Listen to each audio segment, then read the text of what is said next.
Welcome, everyone. Thank you for coming to our 6th annual Indiana AAC Summit virtual sessions, but real solutions. We're so happy to have you with us tonight. My name is Beth Browning. And this is my little Bitmoji. I'm Beth Browning. I'm a speech language pathologist and senior consultant for PRC Saltillo. I cover PRC in the southern half of Indiana. And I am a co-founder of the Indiana AAC Summit. And Beth, would you like to introduce yourself? And I'm Beth Whittle-Fever. So we are Beth Squared, as one of our friends nicknamed us. And I'm also an ASHA certified speech language pathologist, and I have the RESNA ATP credential. And Beth and I became friends several years ago when I worked in the public schools as an AT coordinator, and she was my PRC consultant. And the magic happened. So I think we'll get into a little bit later. I guess we'll tell you how we got started with the summit. But we are glad that you're here. Again, because of the times we live in, we could not meet all in one place as we typically have. But we just felt like the mission of connecting, collaborating, and communicating could not be stopped. So we're happy to be able to offer some sessions to you all for free from some of the presenters who were going to present live at our session for us. Yeah, absolutely. Okay, so a little bit of history. Gosh, it was 8 years ago, I assume. I called up Beth and said, hey, let's go have dinner. And I told her this idea that I had. I was traveling around all of Indiana at the time as a PRC consultant, and I was meeting a lot of teams who were doing really cool, awesome things with AAC. And then I was also meeting a lot of teams who were really struggling with like putting one foot in front of the other and figuring out, how do we do this, And I kept thinking, if I could just bring all of these people together in some way so they could share their ideas and not have me just be the go-between all the time trying to say, well, this is how I saw them doing it over here. And, so my original idea was to get a bus.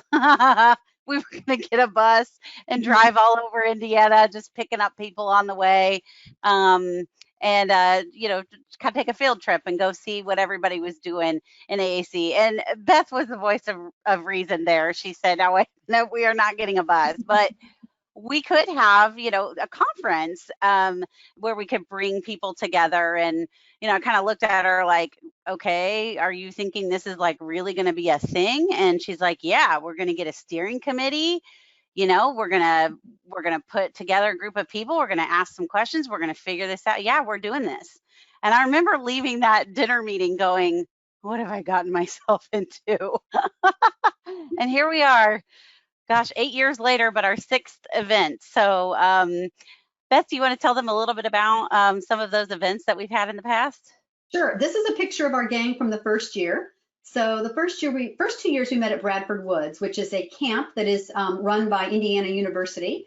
And we partnered with Indiana University and Dr. Erna Allant when she was there to have our first summit. We thought if we had 25 people, we could do it. And we ended up having about 70. We had Martin Pistorius, the author of Ghost Boy, come as our keynote speaker. We were able to tie into some events going on at IU. So that was awesome. And we brought together people, teachers, therapists, parents, and the goal really was to have the person on the front line be the presenter, because we thought, we could bring in these great national, internationally known speakers and we could learn a lot, but we really wanted to keep true to that idea that you're a teacher somewhere and you do this all the time and you can advise another teacher on how you do it.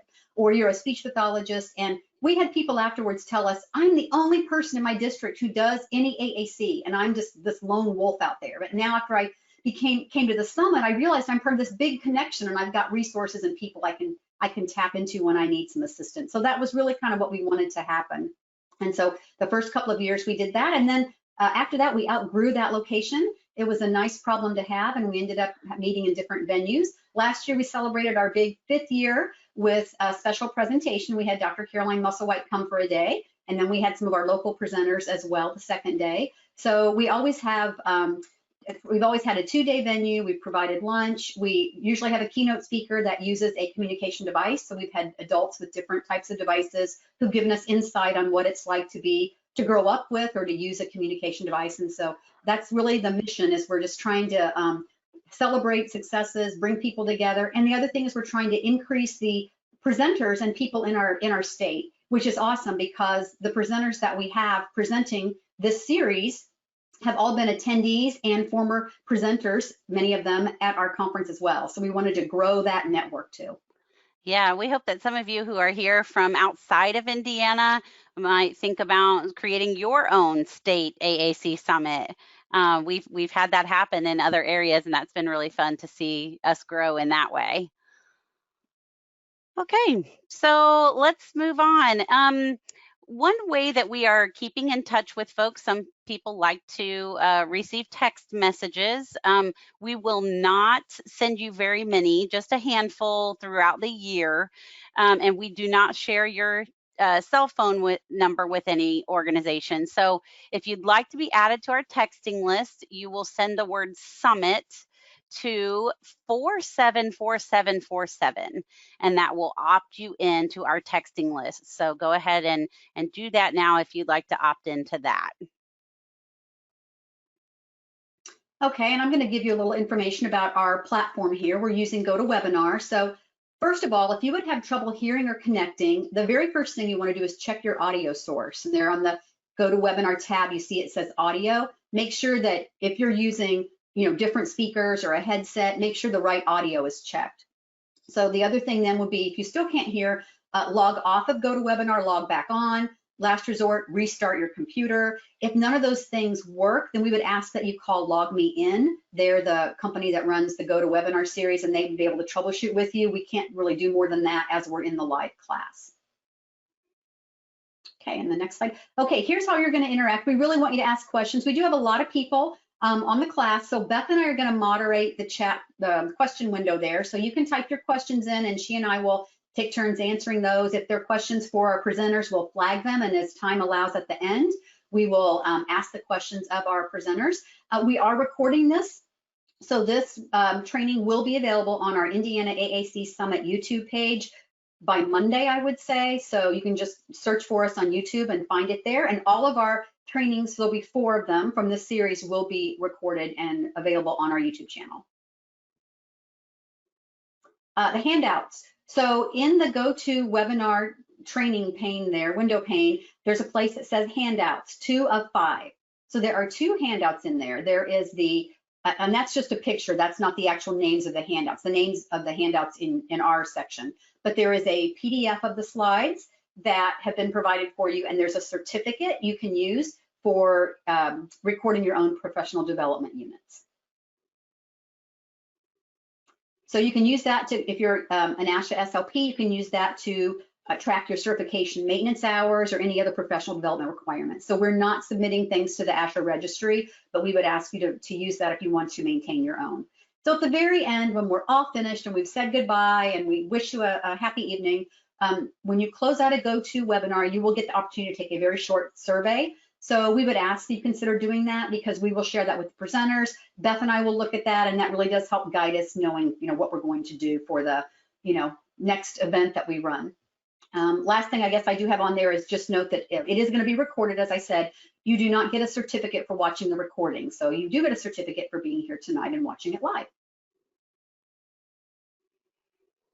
Okay, and one last little thing here. The Indiana AAC Summit is proud to sponsor these free webinars this year. Please note that all the content has been developed by the presenters and may not reflect the opinions of the staff of the Indiana AAC Summit. And that being said, I would like to introduce our speakers tonight. We have another Beth Moss. As somebody said, Beth cubed tonight. So I guess you can never have too many Beths, right? That's our motto. You can never have too many. So Beth Moss is a speech language pathologist, and Katelyn Hardesty is a special education teacher, and they are with the Metropolitan School District of Wayne Township. So very excited to have them here tonight, and they will introduce themselves a little bit further. But take it away, gals.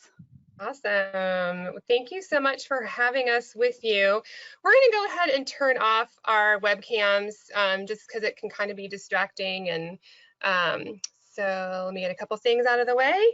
And we are so glad that to have this opportunity to speak with you and share some of this information about thriving in literacy instruction. A little bit about myself.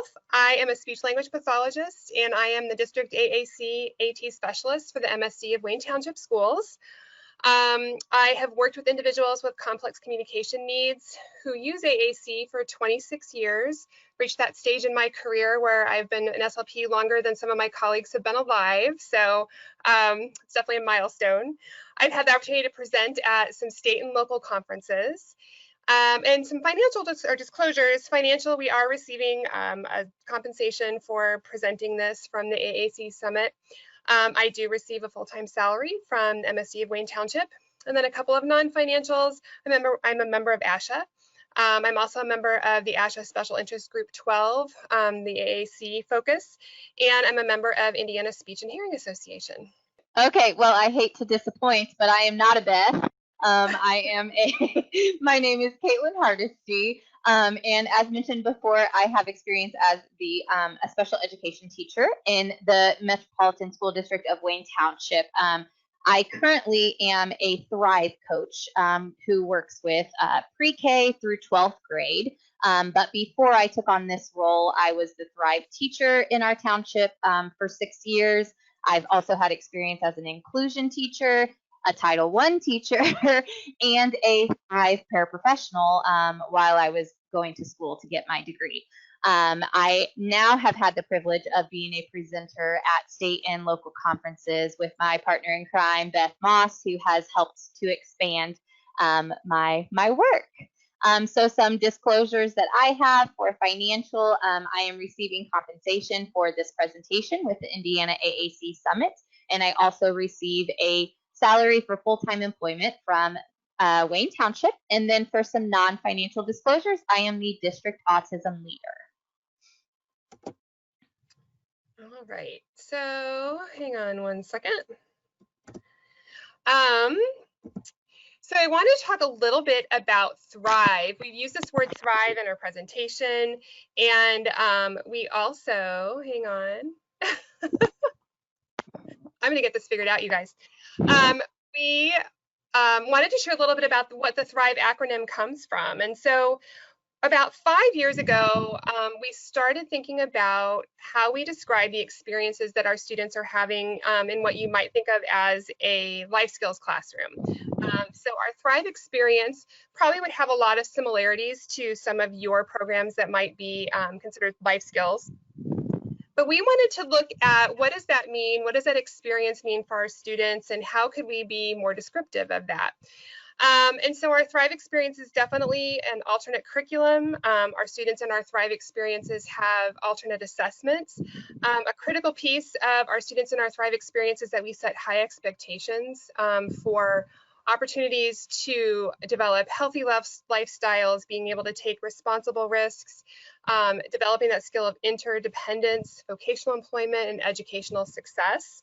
And so all of these things go together to create what we think of as our Thrive experience.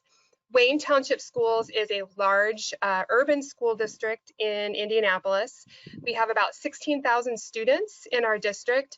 And with that, we have about 27 classrooms that we consider part of our Thrive experience. We have 14 classes at the elementary level and 13 classes in our secondary level. Let's see. There we go.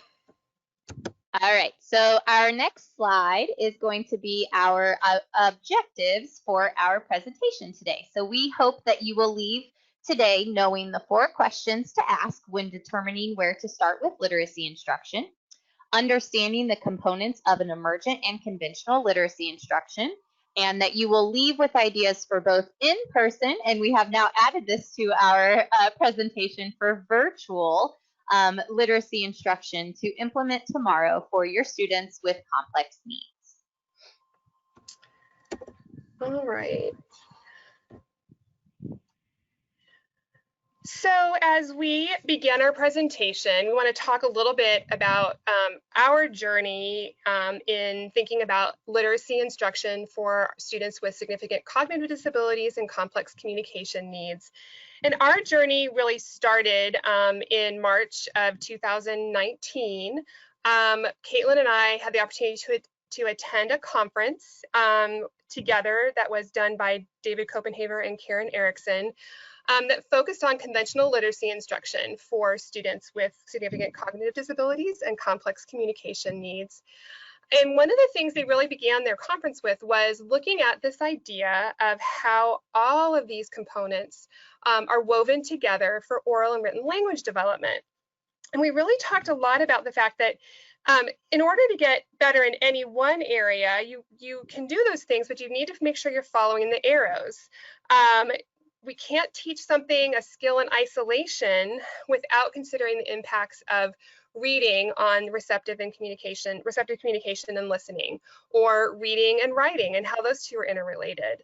And so as we think about our journey with developing our skills and developing our students' skills in this area, it's really important to consider the relationships. We also talked about that reading, writing, communication, these aren't behaviors, these are really skills. And so we need to work on developing these skills so that generalization can happen. And generalization only happens if we're able to do something that I haven't taught you, but apply it in another area. So all of these areas coming together are really important to consider when we're addressing literacy. So this is kind of where you want to start. This is your starting point that David Koppenhaver and Karen Erickson have created. There are 4 questions that you want to ask yourselves about your students. You want to ask, does your student know most of the letters most of the time? Can they engage actively during shared reading? Do they have a means of communication and interaction? And can they understand that writing involves letters and sounds? And so with that, if you have a no response for any of those questions, that's going to lead you down a path of using emergent interventions, so emergent literacy interventions. And we've listed them here, and these are the things we're going to talk about as we work through our presentation. So if there's no for any one of those questions, you're going to be working on shared reading, predictable chart writing, targeting alphabet and phonological awareness, independent writing with access to the full alphabet, very important feature, self-directed reading, and then symbol-based communication has to be part of your instruction with very few exceptions. If you answer yes for all of those, then you're going to be looking at conventional literacy instruction interventions. And so those are things like guided reading, word study, writing, self-directed reading, and again, communication with symbols as well as spelling. So as Beth had mentioned earlier, we are an urban school district, and with our 27 Thrive classrooms that we have throughout our district, we average, I would say, about 12 to 13 students in one class, if not more sometimes. So we are a very, very big district. So I want you to take a second and ask yourselves, are all of your students at the same intervention level? And then I want you to ask yourselves, are all of your students using the same mode of communication?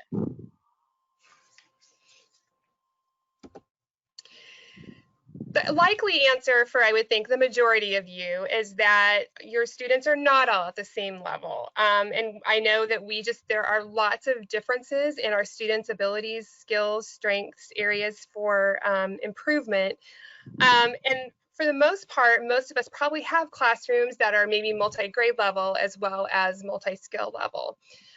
So when you have a classroom like that, there are some things you can do with combined interventions to be able to kind of target both audiences at the same time. And so there's a couple of ways to pair that.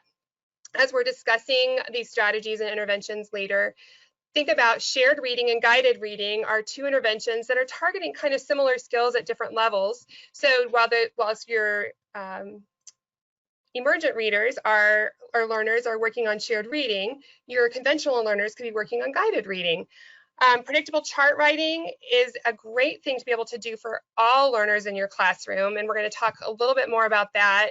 Predictable chart writing, all of these things as we talk about them today. We're going to give you a little taste, give you lots of resources to go and build more of your knowledge. Each one of these things could probably be an entire webinar, day, conference on their own. So again, additional interventions would be alphabet and phonological awareness during word study instruction. So while your students might be working on word study, your other learners could be working on that alphabet and phonological awareness. Writing instruction is really happening just at the conventional level.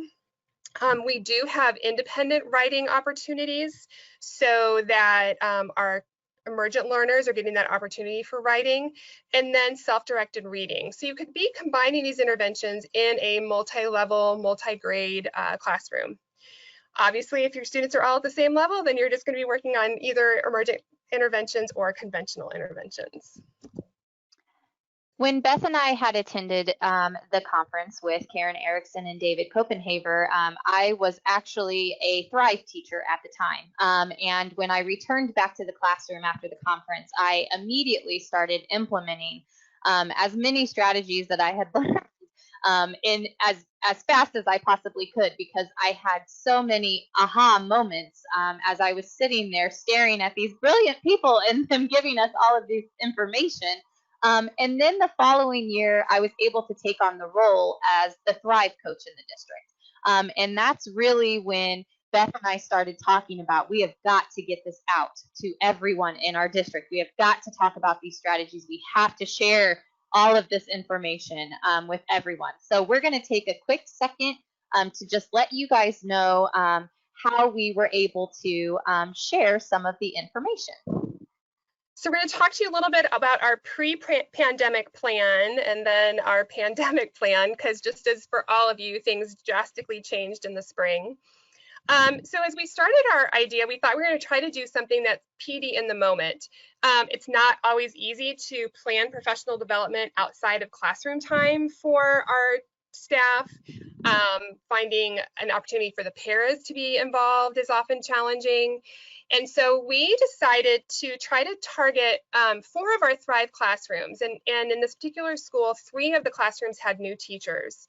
Katelyn and I decided which interventions we wanted to try to target and kind of came up with a plan. And then we asked our teachers to review the dynamic learning maps module related to the target intervention. And I'm going to explain a little bit more about dynamic learning maps in a couple of minutes.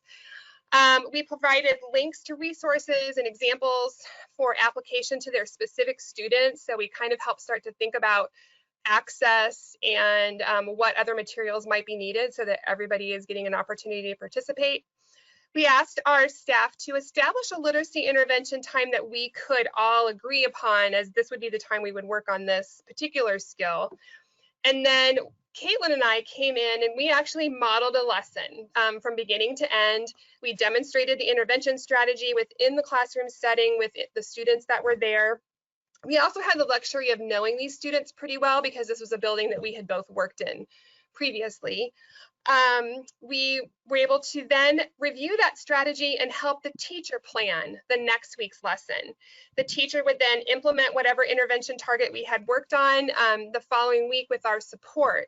And so we tried to do this as our model just to try to get that actual practice happening and make it meaningful and in the moment and take advantage of everybody being there and kind of learning together. And then the pandemic happened, and we were no longer allowed to join other teachers within their classrooms and do some in-person modeling. And we continued to want to, we wanted to develop another way to share this out with our staff in our district. So what we ended up doing in the months of April and May was we took a 6-week journey. We had invited as many employees as we possibly could. We invited SLPs, occupational therapists. We invited our librarians and our media specialists, our Thrive teachers. We even had our early childhood staff attend, as well as our administrators. And we had about 30 to 35 participants each week, which ended up being great. Within that, there was a 6 weeks. So we focused on one intervention a week. So we had a total of 6 interventions that we just kind of decided on based on our district priorities and kind of where we gauged the level of our students throughout our district and what would best fit their needs. Once again, we incorporated the dynamic learning maps modules into our virtual PDs. So everything was ran through a virtual setting.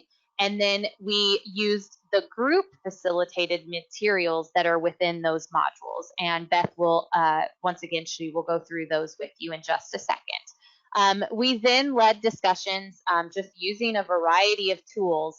So we would use Padlet, we would use Jamboard, Google Slides, all kinds of different things just for some consistent modeling and some practice so that we could take these strategies, not knowing what the following year was going to bring to us if we were going to start the year in person or virtual. And so we really wanted to take that opportunity to gain as much knowledge as we possibly could with those virtual tools and how to implement these literacy strategies using those.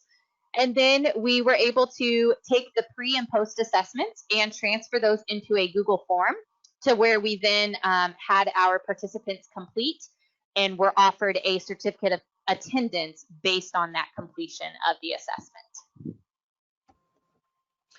So the dynamic learning maps modules, the dynamic learning maps was funded through a U.S. Department of Education Office of Special Education grant. And it has created a consortium of 21 different states. Indiana is not part of the dynamic learning map consortium. And this was facilitated by the University of Kansas, as well as the Center for Literacy and Disability Studies at the University of North Carolina. And they have developed a treasure trove of resources and free professional development. It's available to anybody for free that can be used to work on not only literacy instruction, but math and science. There's just a ton of resources. So if you're not familiar with this resource, the slides we have shared with you have live links, so definitely visit the Dynamic Learning Map site.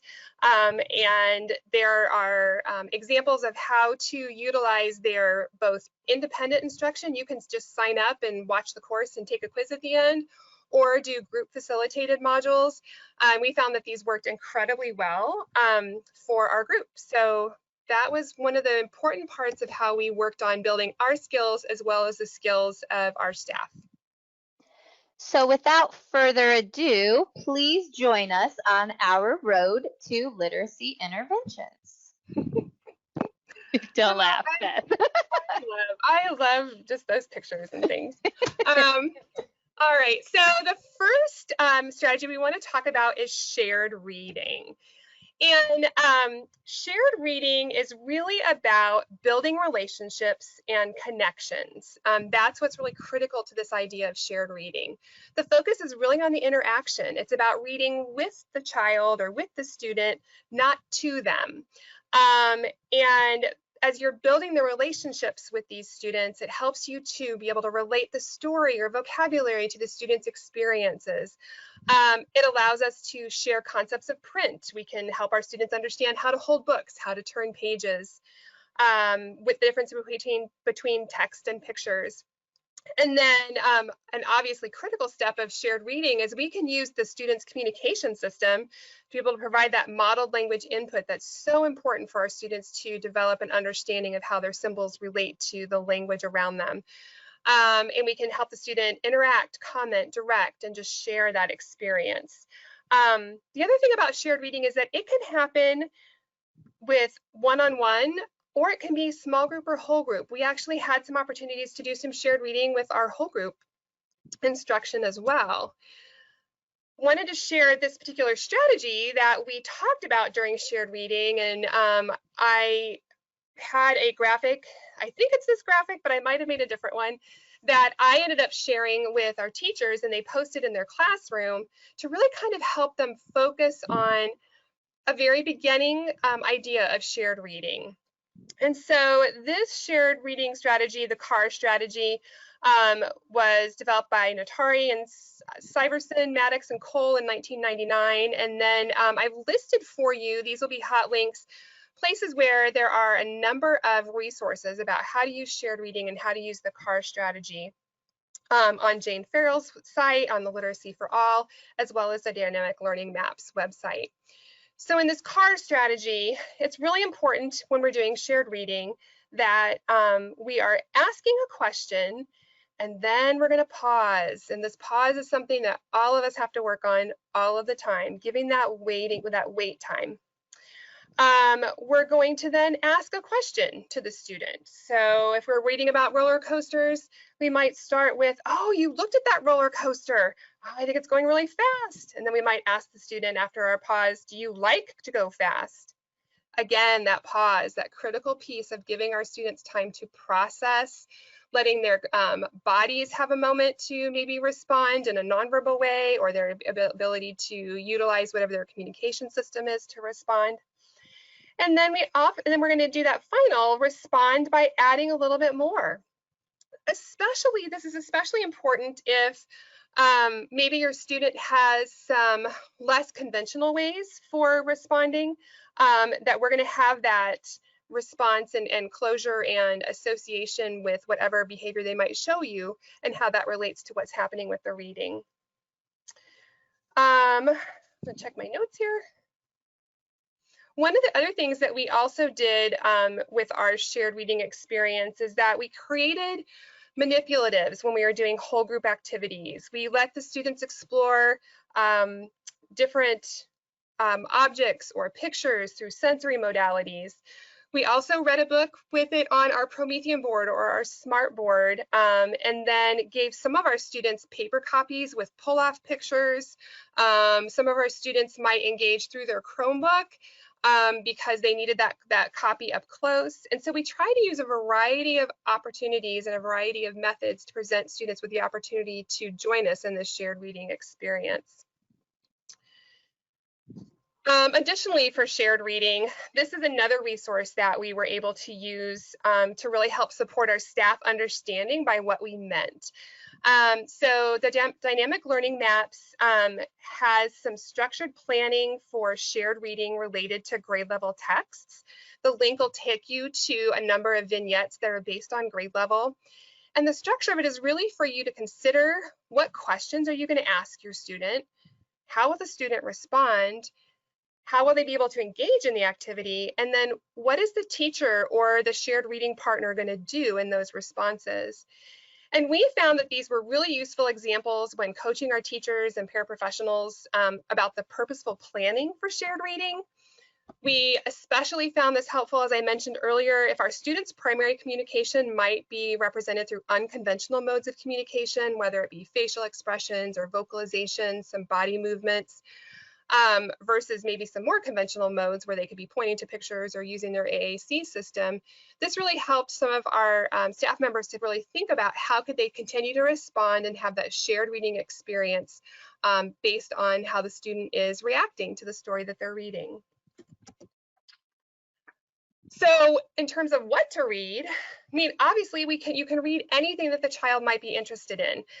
Don't feel like that it has to be scripted to any certain kind of book or type of book. We targeted our leveled readers from our unique learning systems curriculum. That's the curriculum that we use in our school district.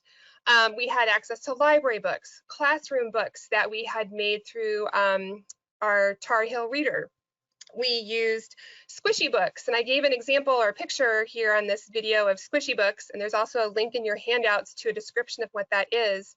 A great multi-sensory opportunity to work on building literacy skills with texture, great for students who may need some different kinds of literacy to interact with, as well as visually giving them some assistance in that area.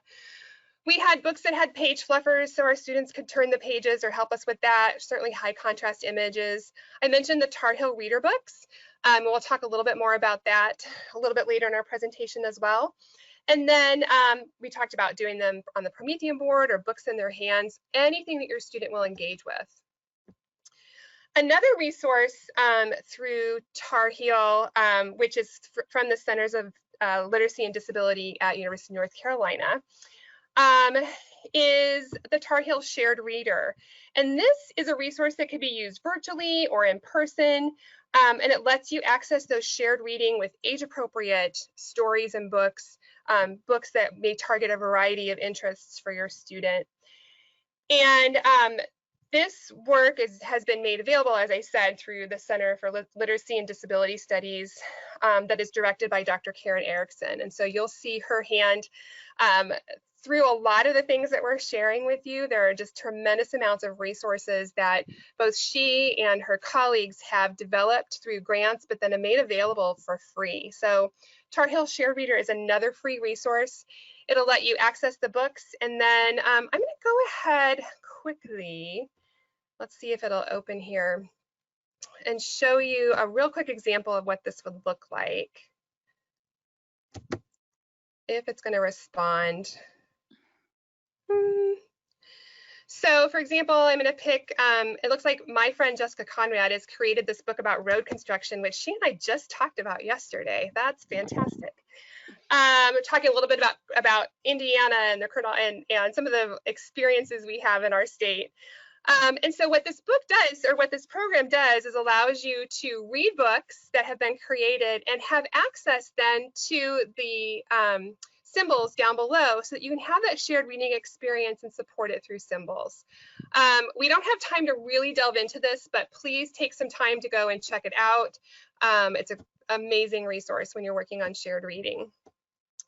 So then the next slide that I want to share with you is actually Katelyn had a teacher who wanted her to work on a way to do some virtual instruction. This was in the spring when we had our complete shutdown, and but wanted to do some reading with some books and include video. And so Katelyn has developed this template. On your handouts, if you click on the link at the top, it will take you to, you can make a copy of the template so that maybe you can play with it and see if there's something you might be able to do for one of your favorite books or one of your favorite students. And I'm going to go ahead and play a little bit of what she did here. Let me scooch it down.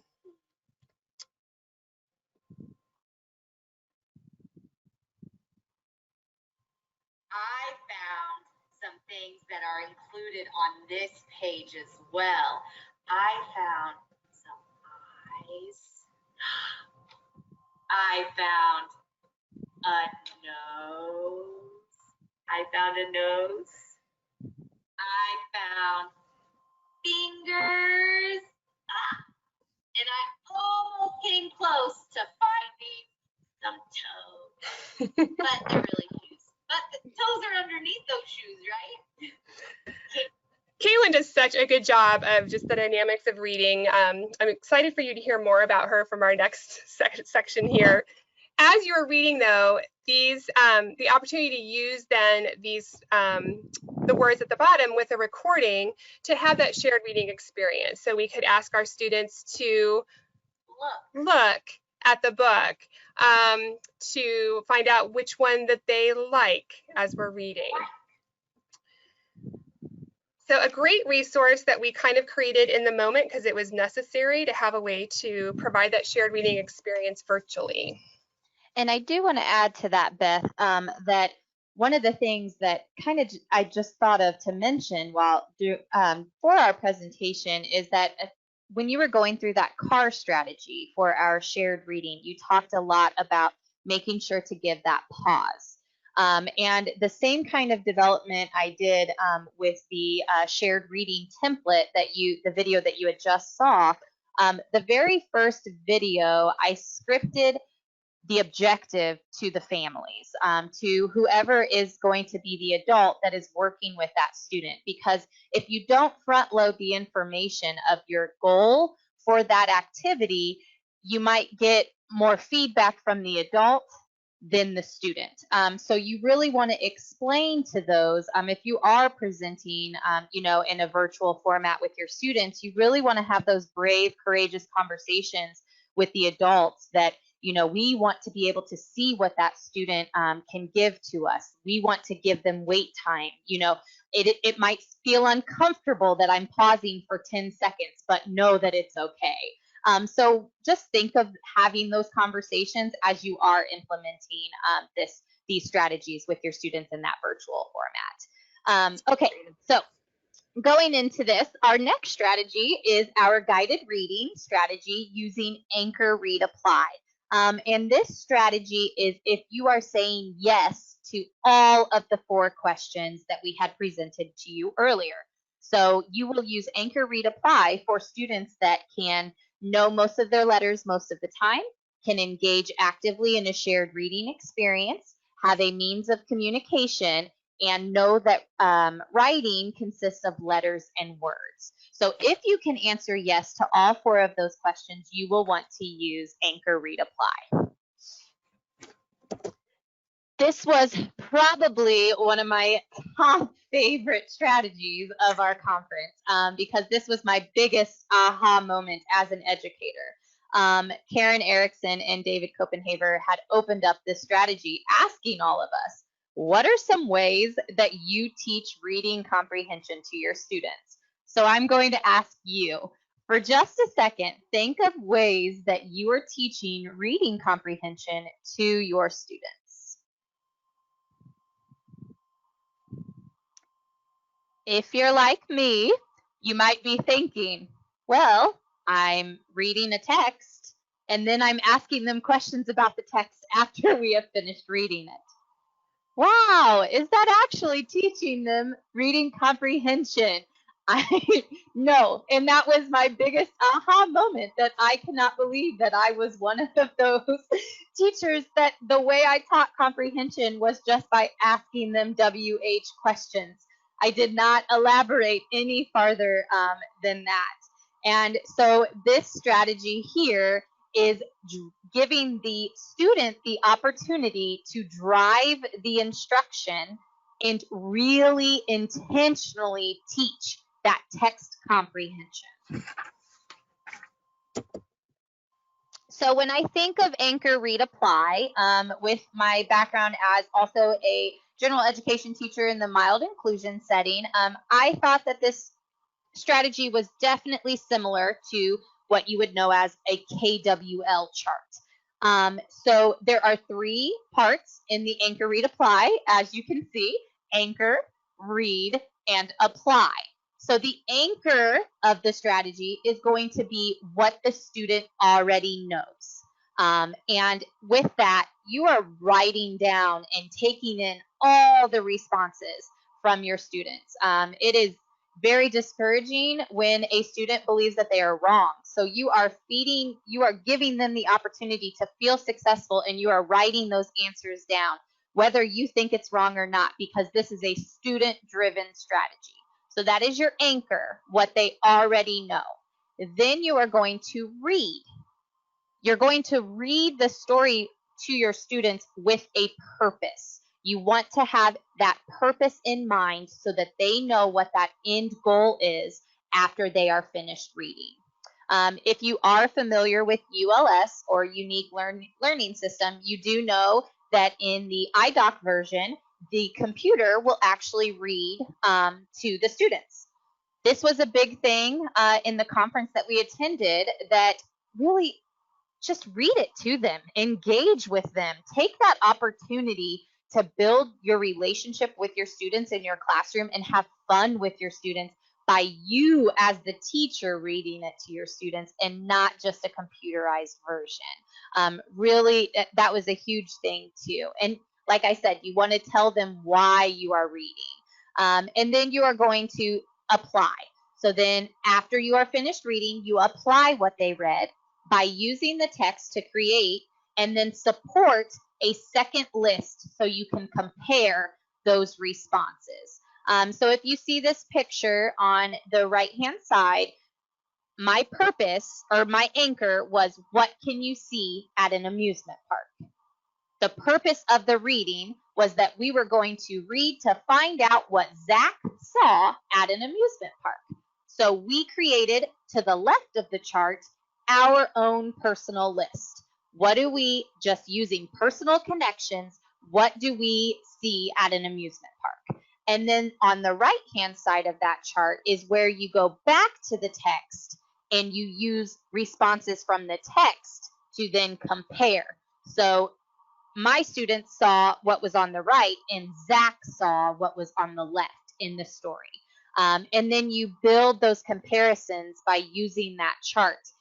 Those were students that were coming up and circling the commonalities between them and talking about the differences between them. It's like I mentioned, it is all student driven. So here's kind of an example of how you can do guided reading throughout your week. So you are wanting to present this strategy to your students 5 days a week. The biggest thing too that I want to say is don't talk about the story, just read it. The more that you talk about it, the less there is for the kids to come up with their own opinions and their own ideas and their own predictions of the story if you are stopping at every page and talking about every single thing that is happening in that story. So definitely remember, when you are reading stories with your students and you're having fun and you're building those relationships, don't talk the story to death. But anyways, so going back to our slide here, here is an example of what a 5-day anchor can look like using Anchor Read Apply. So maybe on day 1, we're asking, what can you see? And then our purpose. On day 2, I'm using the exact same story, but then my anchor is, what rides go fast at an amusement park?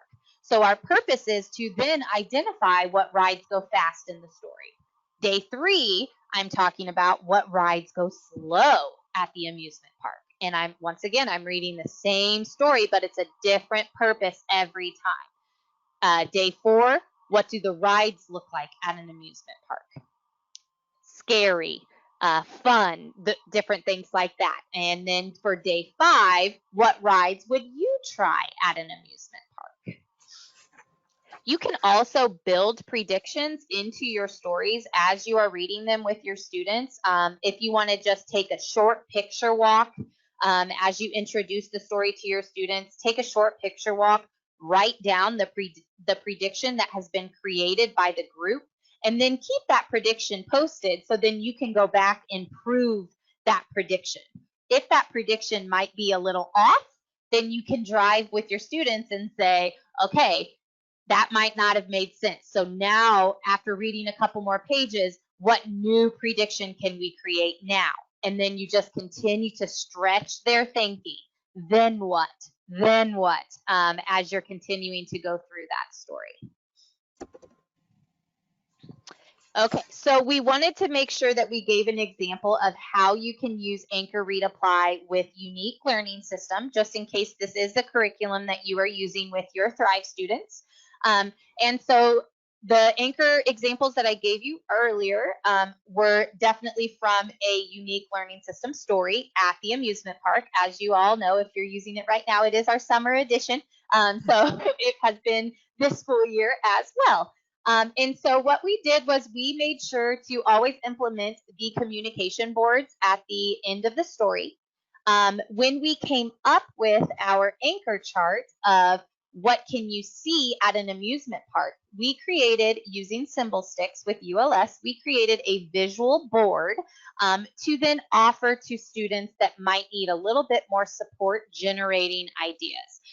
So then we would present that visual support to them to let them help to participate in creating, to adding to our anchor chart. If you have been familiar with ULS, ULS always will provide lesson plans at the beginning of their lessons, and they will always give a lesson, a learning goal.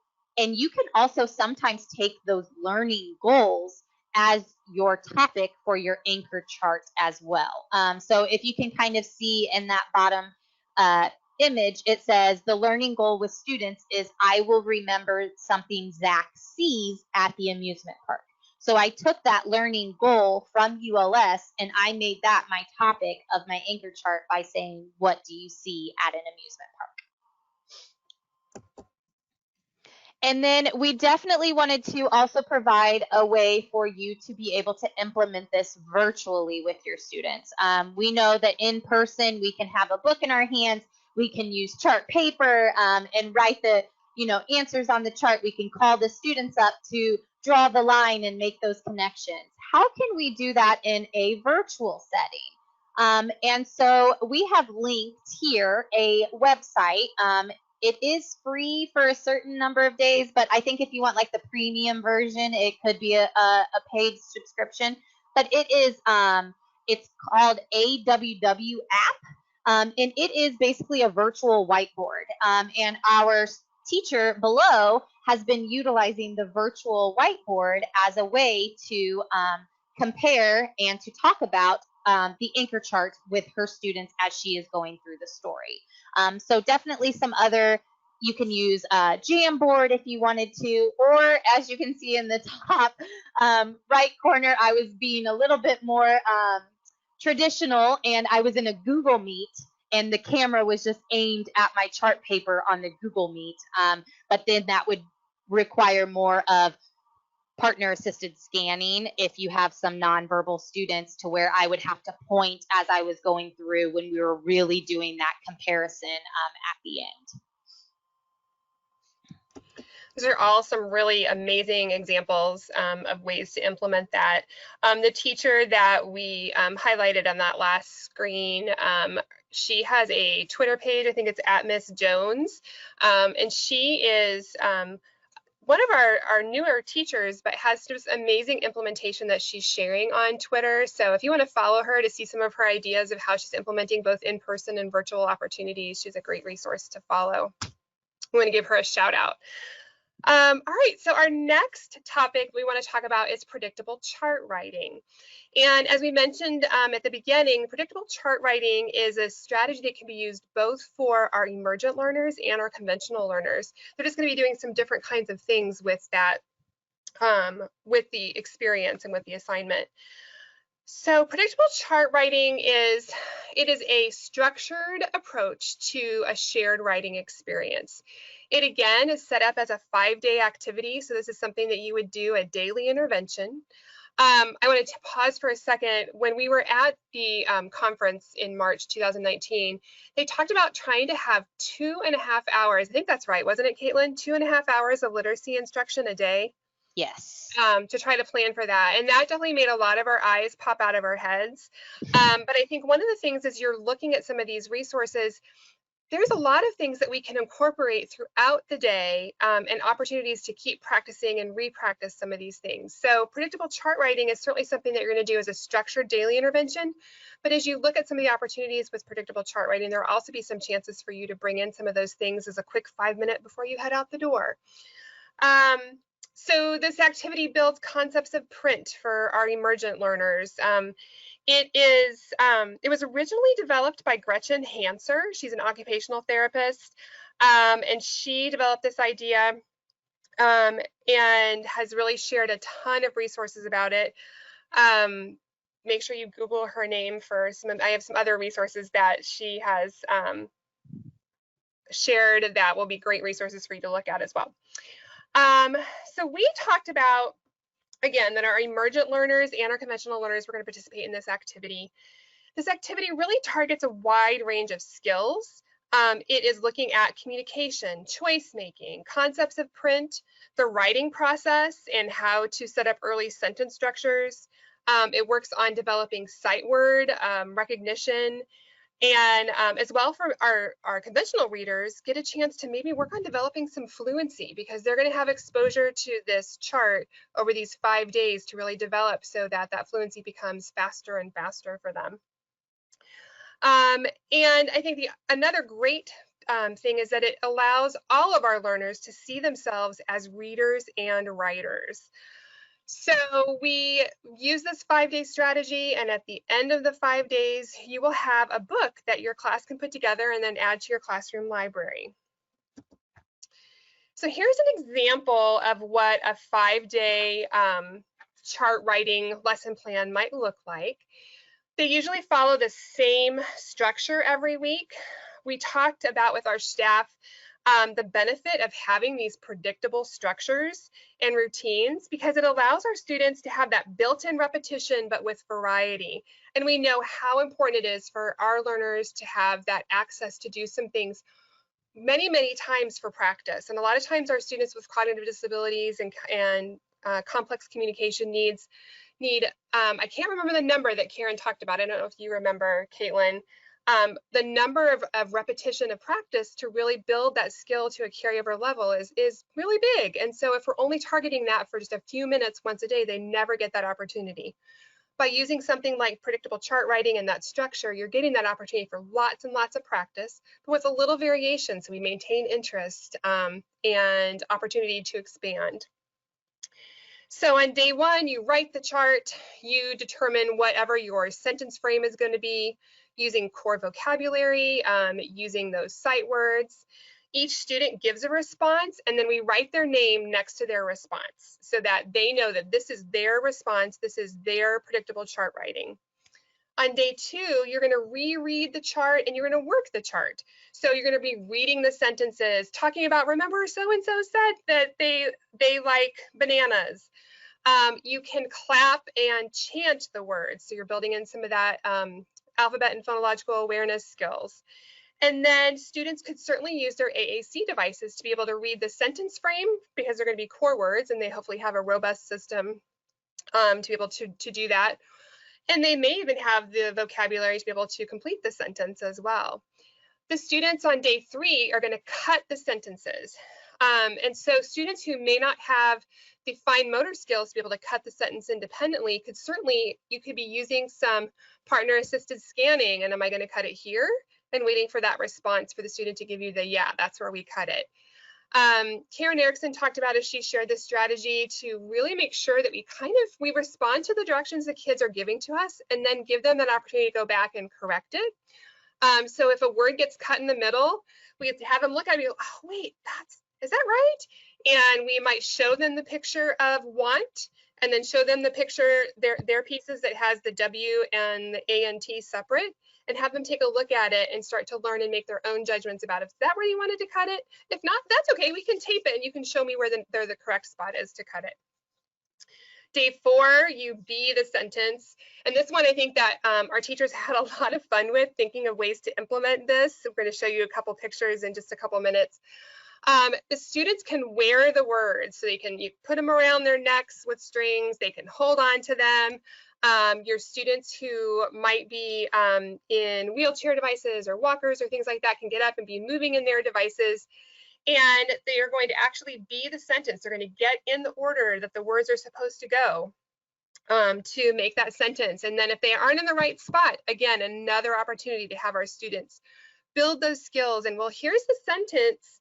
You're going to show them the sentence that you guys created on day one, and have them evaluate whether or not they've got that sentence in the right order. And then if not, how do we fix it? And then day five, you make the book, you put it together, and you have it in your classroom library. This resource I wanted to share with you. This was this website, it's the Predictable Chart Writing Weebly, was really a group effort from lots and lots of really talented names that you would recognize: Gretchen Hanser, Karen Erickson, Carolyn Musselwhite, Erin Sheldon, Mary Louise Bertram. And they really contributed to a lot of the ideas that were shared on this Weebly. And then it is actually maintained by the Edmonton Catholic School District. So this is available to you. It's also a free resource. And within this, they have examples, lists of sentence frames, planning resources, examples of how you go through each day of that predictable chart writing. Again, predictable chart writing, I think you could talk about for days. And so if you haven't delved into this yet, definitely check out this resource to help give you some other ideas. I'm going to show just a few pictures of some of our students in their predictable chart writing. Our students in this particular example had some resources that they could use to help pick their words. And then this is the day that they're actually reading the chart, getting ready to do some clapping. This is a student who had access to her AAC system to make some choices. and then had access to the sentences to, again, be able to reread, work, look for maybe the one that was the same choice as what she wanted. And then here are some students who are being the sentence, and they have words written on the cards. I think it's hard to see on the slide, but it says, they love big tacos. And the students were able to go out and they had several sentences, and they each took turns holding the words, deciding which order they were going to get in, having some excellent social distancing while they were doing that. So another way that you could work on building that skill with your students. And then finally, I want to show you an example of how you could do this virtually. Jamboard is a Google app that you can use as part of the G Suite apps, and it's also an interactive whiteboard so that both you and your student can be on this whiteboard and interacting at the same time. And in this example, the teacher had set up the whiteboard so that the student could be arranging that sentence, again, kind of that be the sentence, but we're going to be the sentence on a small scale, moving the sticky notes into the right order to recreate our sentence from our predictable chart writing. So Beth, I did a little bit of research while you were going through predictable chart writing, and the number that you are looking for is the 10,000 hour rule. It takes 10,000 hours of practice to require the achieved level of mastery, depending on whatever skill it is that you are working on. So that could be a basketball player, that could be literacy, that could be sculpting, anything like that. And they have a 10,000 hour rule for that amount of practice to be considered mastery. Yeah, True I knew it was mastery. definitely a massive number, and I think that that's something that, as we think about providing support and instruction for all of our students with cognitive disabilities and complex needs, they need so many opportunities for repetition, and sometimes I think we just do things a couple times and maybe move on. That example of if we only use AAC 20 minutes a week, that our students are going to be 84 years old before they ever have the same amount of exposure to language as our typically developing 2-year-old.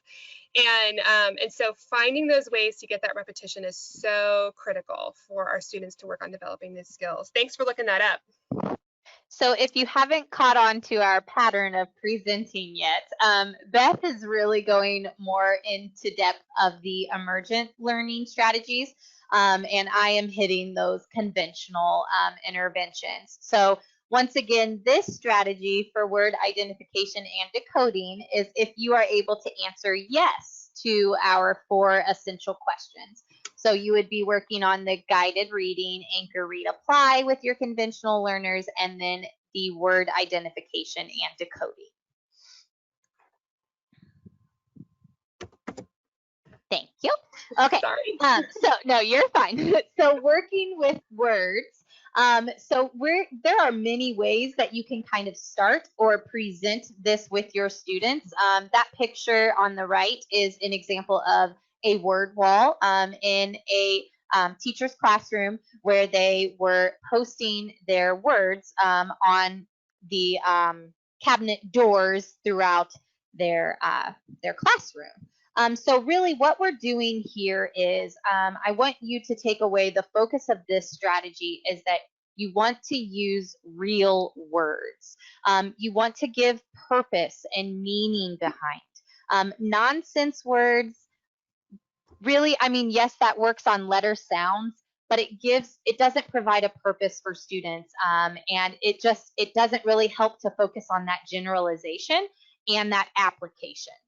So you really want to use real words, and you want to work with these words every single day.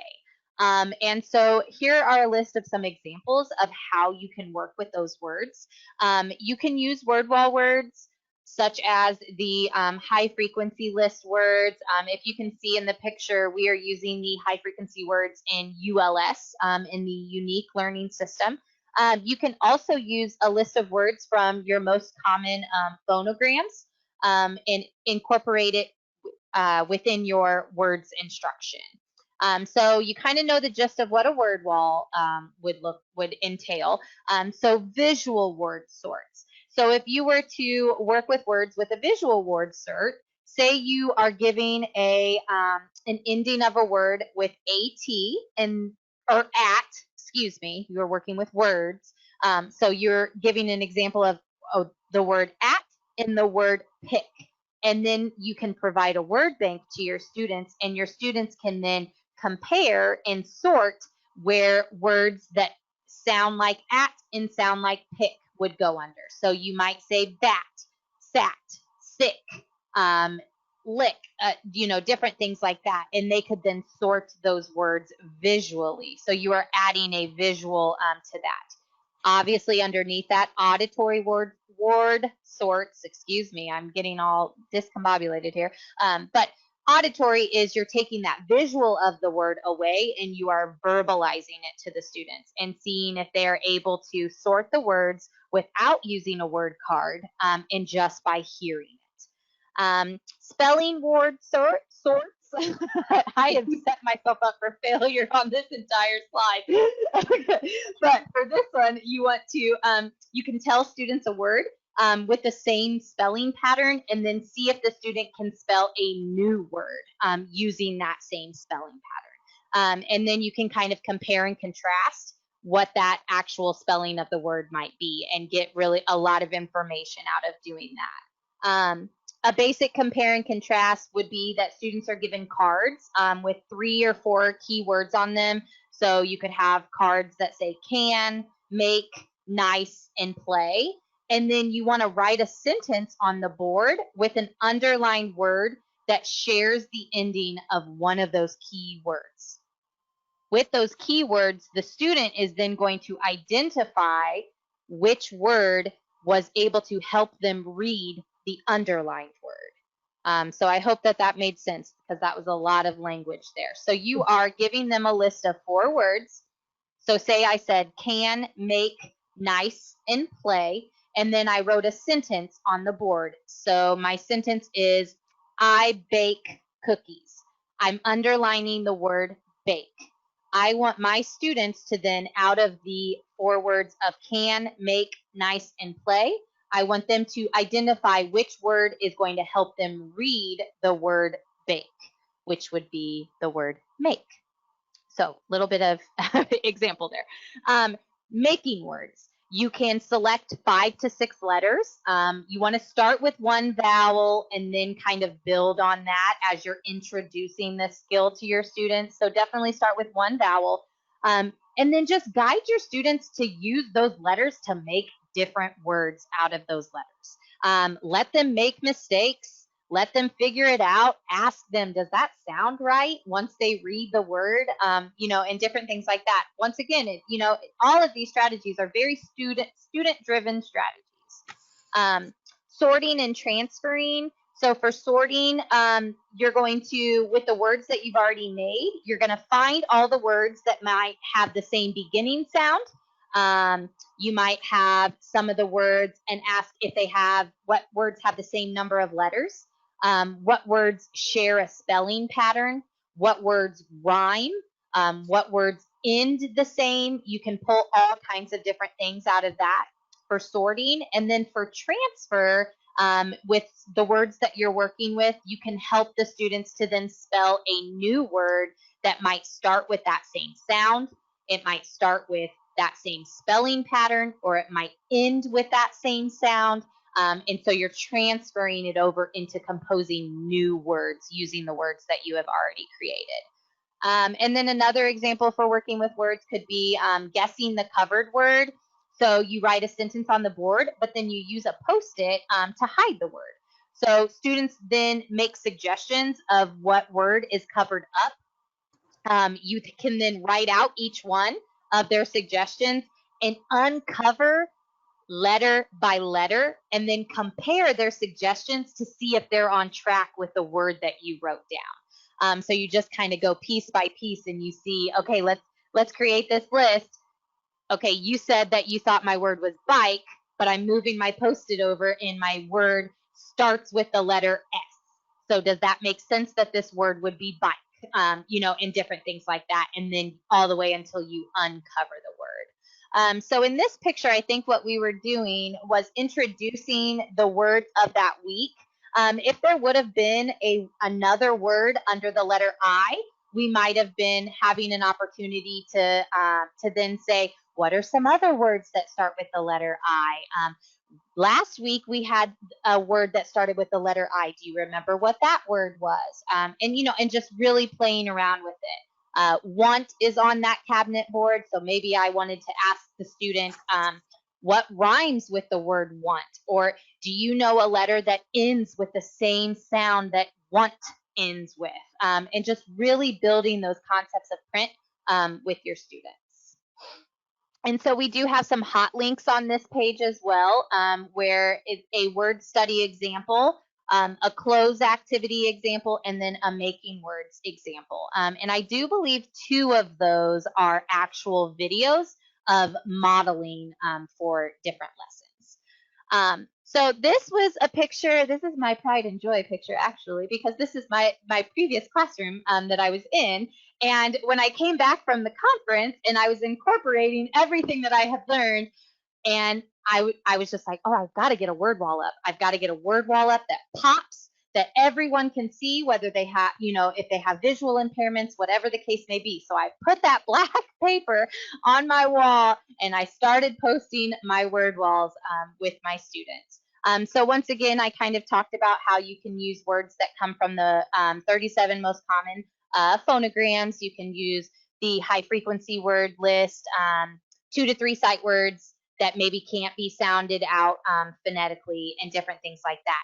You want to make sure that this is accessible at all times. You do not want to hide your word wall word.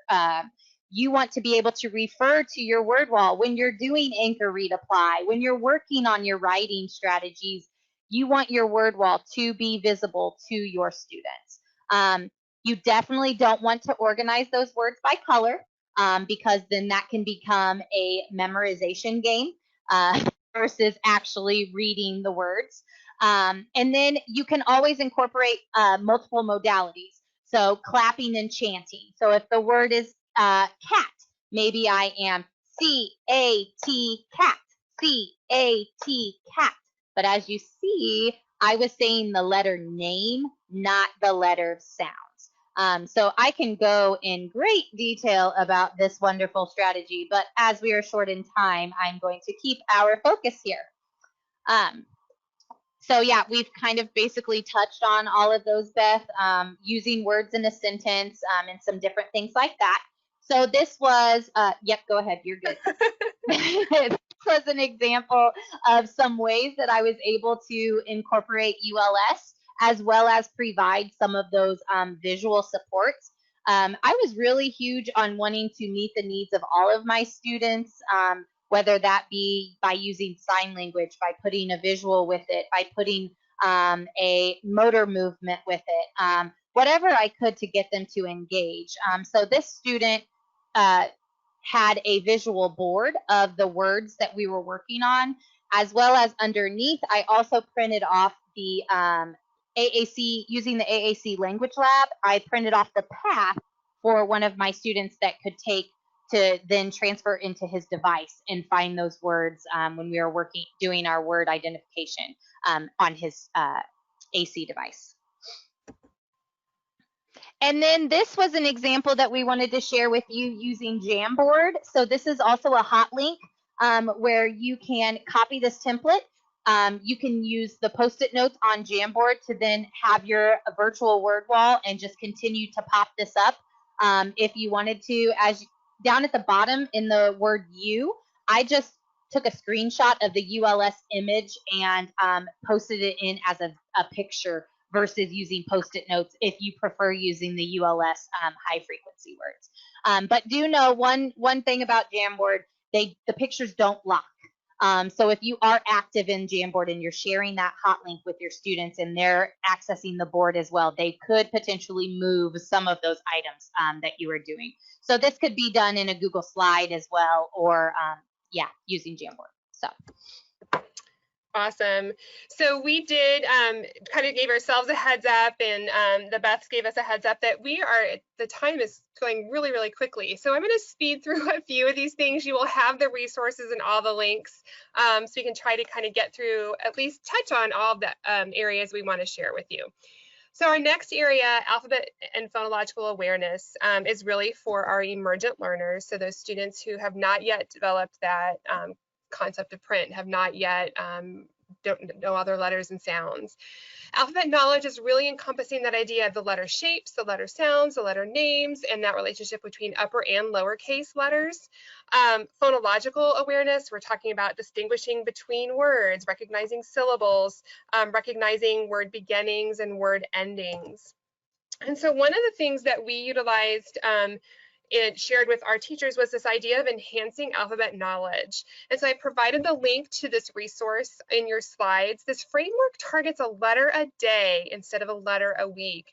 And a big part of that is about, if we do a letter a week, it takes us, you know, the entire school year to get through the alphabet, and you don't get that repetition. And you do get the repetition that week, but then you don't come back to it sometimes again. And so this is another approach, and it almost is like a cycle approach for those of you that might be speech language pathologists and familiar with cycling with phonological therapy. And it uses the idea of different kinds of exposures, gives some advantage to students when they're learning the names of letters and letter sounds and their relationships. Each lesson is short. It lasts like 10 to 15 minutes. It has kind of 2 to 5 minutes in each one of these areas. So you spend a couple minutes with naming the letter, a couple minutes with naming the sound. You work on recognizing the letter in text, and then you want to work on producing the letter form. One of the things we really thought about as we were working in our classrooms was how to give our students access who weren't going to be able to access traditionally through traditional pencils, traditional or motor skills. So we were able to use voice output switches to be able to name the letter or the letter sound. Important that you make sure you're labeling your switches so the student knows what they're accessing and why. One of the things we did is that we recorded on our step-by-steps, we recorded like the letter name or the letter sound in a lot of different voices. So the student was able to kind of hear it several different ways. Maybe it was a high pitch or a low pitch or a silly sound, a quiet one or a loud one. And our students really engaged with that opportunity to play with sounds, hear the sounds, find the one that they really liked. We used some alternate representations of letters so that our students who may not be able to actually draw the letter or might need a different kind of letter could use something like our big wooden pieces. We talked about accessing letter shape by we use the paint dauber like dot letters. And one of the things that's really important that if you are making the letter without really going through the motions of that top to bottom and making those big lines and little lines, you may not really be learning the letter shape. So these dot activities where you're really having the students go through that idea of up and down and across is one way to ensure that they're getting experience with that letter shape. And then of course, we want to make sure we're giving our students a way to identify the letter, but they may not be able to point or name it. And so using their AAC systems, many of the AAC systems have phonology pages, and so you can actually have the letter sounds as well as the letter names. And then the idea of partner-assisted scanning was a really important access tool. So I'm going to talk a little bit about more of that in just a second. Let's see. So partner-assisted scanning is really developed by Linda Burkhart and Gail Porter. I have linked some information in your slides about more information about how to use partner-assisted scanning. And this has been a really critical skill to teach our staff as well as our students to allow for some participation, some ability to respond when our students might have incredibly complex bodies. They may only have one reliable response. And so by using partner-assisted scanning, we as a smart partner can give them their options, and then that student can use whatever symbol, gesture, switch-activated response to affirm that's the one I want. One of the things we've also talked with our staffs about as we do this partner-assisted scanning is we always give a way out. So if you're giving your student choices and you are doing partner-assisted scanning, you want to make sure you give them a something else and that's not here, because sometimes the response might not be because they don't want to answer the question. It just might be that what you have offered them is not what they want.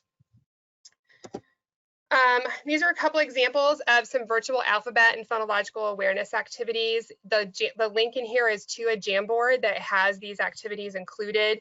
Things where you can do letter sorting, you can look for the letter in a name, you can look for the letter in words or do some syllable sorting. And we're going to move on to writing because we're almost out of time. Okay, so starting off with writing, I'm going to kind of present it in two ways, how you can do writing with your conventional learners and then how you can do writing with your emergent learners. So this first example here, basically what I did when I came back to the classroom, I wanted to really implement more writing with my students. But I knew that if I told them what to write, then I wasn't going to get that engagement.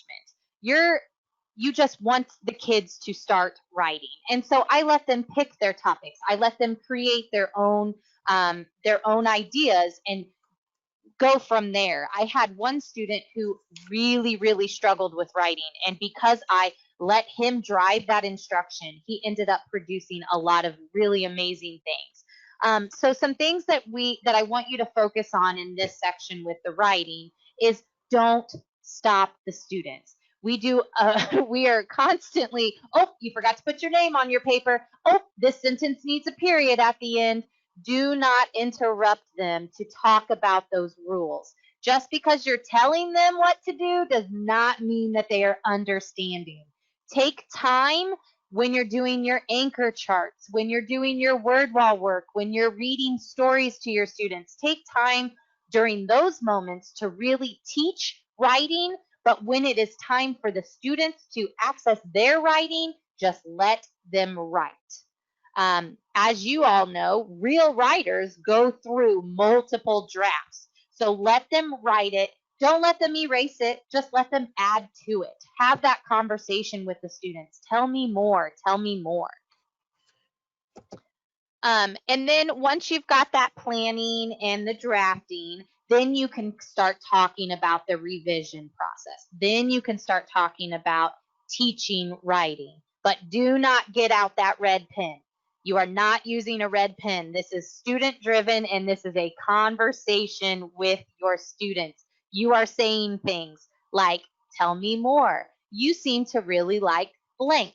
Write some more about that. Or how does that sound? Does that sound like you were trying to say what you were trying to say? So you want the student to find the problem, figure out how to fix it, and do it without using a red pen. This is student driven. Let the student find those mistakes by prompting them and saying, does that sound right? Pushing for some of that expansion. Tell me more. You wrote one word. I want to see 2 words. Different things like that. Putting together sentences. Okay, so our next slide here is some of those revision mini lessons. And so something that you can kind of think in your mind is, so you're going to add, you're going to remove, replace, and reorder. So those are some of those mini lessons that you can incorporate with your conventional learners in that writing instruction. Feedback rule: 1 positive, 1 question, and 1 suggestion. That should always be in the back of your mind when you are giving feedback to your students. 1 positive, 1 question, and 1 suggestion. And then the biggest process of all with writing is to publish it. Let them know that what they wrote was meaningful. You want to share it with the world. There are so many ways that you can publish your students' writings. Billboards, email, putting it on a Padlet, doing a book share where your students come up and share their writing with their classmates, different things like that. And that visual there was just an example of some writing that I did back and forth with a previous student of mine, where, as you can see, when her first message, she had no punctuation. I took advantage of that and wrote back and completed my email back to her with the proper conventions. And then when she replied to me, she ended up adding punctuation, which was a really awesome moment, and it was very heartwarming when that happened. So I was really excited about that and wanted to share it with the world. Oh my goodness. So I'm going to quickly move through a couple of slides of just some of our proud authors. And then we are at a point where we really want to make sure we give some times for some questions. We still had quite a bit of information to share with you. So we have given you lots of links in our slides. We were going to talk a little bit more about emergent writing. And I'm going to quickly scan through that. Some examples of how to look at a developmental writing scale. Gretchen Hanser's work about how to be able to respond to scribbling and some ideas of what to do for that for your students. Giving you some of those virtual examples. We're going to talk about alternate pencils, which again, we could spend a whole lot of time talking about. Giving you some examples of how we were using some flip charts and some eye gaze systems. And then the last thing we were going to talk about was self-directed reading. And I think the highlight of this is that nobody ever tells us necessarily what to read. And so self-directed reading really needs to be self-directed reading, giving your students that opportunity to read what they want, and it doesn't matter what it is.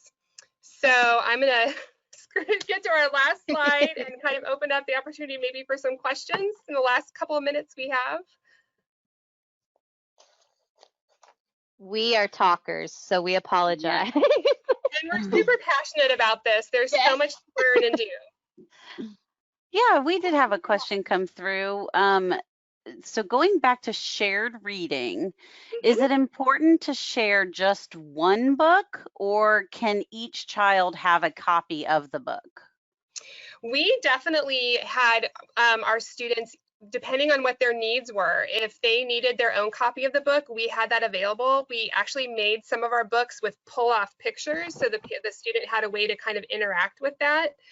So that absolutely you could have multiple copies of the book when you're doing that in more of a small group or whole group experience. Okay.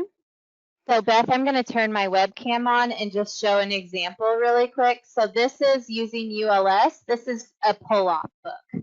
This is what we did. We laminated and doubled the picture. And so when the students had it, that was how they engaged with the story, was by being able to pull off the picture, the image on the page. Awesome. Okay, another question. When reading the unique story, do you share the screen and read it as you screen share, or print out the story and read it? So I'm guessing that that must be on more of a virtual aspect, right? If they're doing this virtually, you could absolutely do what would be the best for your students within the group that you are working with. So if sharing the screen and reading it, and maybe using a, as you can see, Beth Moss's mouse is really fun.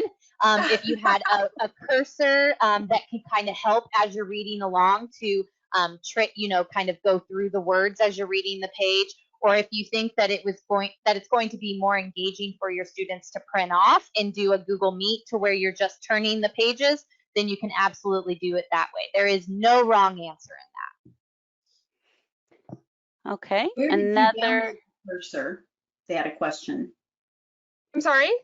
Where did you download the cursor? Where'd you get the cursor? It's an extension, a Google extension. It's called, I think it's Custom Cursor.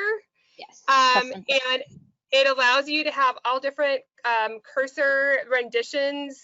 There's SpongeBob and Mickey Mouse and food and all those kinds of things. And it's been really helpful with virtual learning just to have that way to kind of draw students' attention to whatever we want them to look at on the screen. And if you can't do an extension, sometimes there's accessibility on your computers where if you go to the accessibility option, it can be, you can choose a highlight cursor. And so when you're moving your cursor around the screen, it will give a red circle that gives that moment, like that intentional look over here. This is where it's at with that red circle. Yeah, good point. All right, we had another question. Can you provide the details for the examples of working with words in written form? The questioner said, I can't take notes fast enough on that part. Katelyn added a bunch to her notes, I think. Yeah, I can. If there's a way that we can then share that with you guys so that you can get it out to the participants, I can absolutely create something. Yep. And also don't forget, we will have a recording of this presentation posted to our YouTube channel. It will be there by Monday. And so you can always go back to that section of the training and watch it again. And I would also say, feel free to email. Our email addresses are included on the slides. And so if you have questions or want additional resources that you can't access through the slides, email us and we'll be glad to share with you. We really utilize a lot of resources that are available because of other amazing, brilliant individuals around the world have been willing to share some of their resources. So we'll point you in the right direction for where to find those for sure. Great. All right. Well, we want to thank Beth and Katelyn so much for such an awesome session. I mean, wow, it was jam-packed with information, and it's kind of like when you present in person and, you know, people are just like silent. And I think that's kind of how this group was, because sometimes there's chatter on groups, and then sometimes it's just like, you think everybody's just absorbing it. And I kind of felt like that's what was happening here. So Yeah, that was amazing. great. We really, really want to thank you. And can you move to the next slide for us? I can. Okay, so again, we want to thank these guys, and we want to make sure you guys know about the last 2 free training sessions that we have available. So September 24th, we have Meeting Rigorous Academic Expectations with AAC in Secondary Education with Keisha Bell, Catherine Brown, and Sammy Johnson, and they are actually colleagues of Beth and Katelyn's. And then October 8th, we have Secondary Literacy Instruction for Students with Complex Communication Needs with Sammy Johnson and Connor Edwards. They are also colleagues, and I'm guessing it might be something like what you did today, but for our secondary.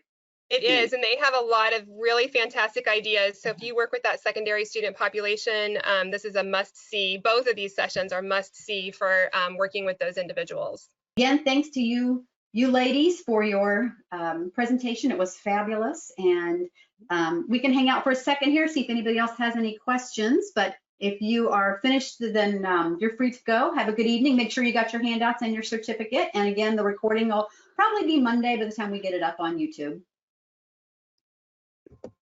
Yeah.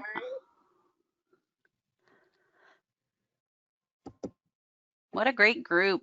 We had a lot here tonight, and we're getting a lot of good comments here. So. Wow, I certainly wish we could have gotten through more of our material, yes. but that's the way it goes. Sometimes it's hard to gauge, you know, because you think, oh, this won't take me long to explain, you know, and then you kind of get into it, and it's like, well, I want to make sure they understand this, you know, and when you're passionate about something and you like talking about it, it's easy to get swept away. And yeah, for sure. Yeah, for sure. Lots more to talk about. Yeah. Well, I don't see any more questions coming through.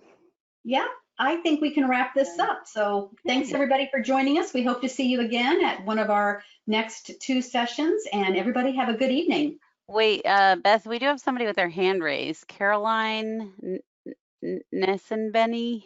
I'm not saying that right, I'm sure. Can we unmute her and see if she has a question? Okay, Caroline, you're unmuted. So if you would like to ask a question.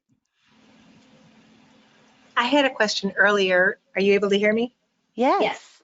Oh, thank you. It was regarding, I have children that are nonverbal and use an eye gaze, and she has some difficulty right now. It's still fairly new for her to actually activate what she wants to have activated. Any tips on how I can help her navigate her screen better so she can say what she wants to say? It's been a challenge just getting her to focus on it, but we have used like a pipe cleaner. I made a circle on the end of it and try to help her, but now I'm the one showing her where she needs to go, I would like to know what her response would be, especially with yes, no questions. I mean, I could show her, here's yes, here's no, but I'm not quite sure if I'm getting what she wants to be telling me. So this is happening virtually? No, I'm actually in person. We've Okay. been in school for 3 weeks already. I'm in Arizona. And our special ed population, even though they have some medical concerns as well, the parents have braved coming to school. And it's been a challenge because I do have some online as well. So I have to try to meet their needs as well as the children that are present. So I definitely would start with that you want to honor whatever feedback she is giving to you, no matter what that feedback may be. And if that entails, you know, some modeling to go along with that, oh, it looks like you were looking at the letter or the word yes. I saw you looking at yes. Then you're going to take that feedback and kind of run with it and let that kind of drive. But I'll let Beth is a specialist in a lot of that. All of it. The Beths on the top. Yeah. I feel like that there are some Beths here that have even more experience than I do. I definitely would reach out to, I'm not sure what system she's using, but there could be some settings or some other things that could help with making her more successful.